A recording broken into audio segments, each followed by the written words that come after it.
তাই তো? বিছানায় আর শুবি না তো? জোরে বল। কার উপর রাগ করেছিস?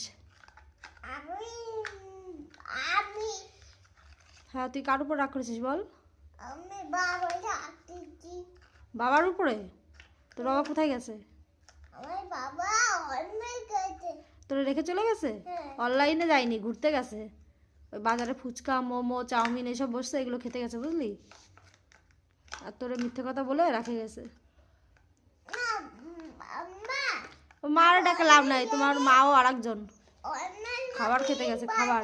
হ্যাঁ হ্যাঁ হ্যাঁ হ্যাঁ, বাজারে গেছে, চাউমিন খাবে, ফুচকা খাবে, তারপরে ক্যাডবেরি খাবে, ললিপপ খাবে। তুমি ওই আসে হা করে বসে দাও, ওইদিকে হা করেই তোমার বসে থাকবে। মিথ্যে বলে চলে গেছে। হ্যাঁ, সব খেয়ে চলে আসবে। ওই তো খাবারই খেতে গেছে, তোরা মিথ্যে বলে রেখে চলে গেছে। কেমন লাগে দেখ।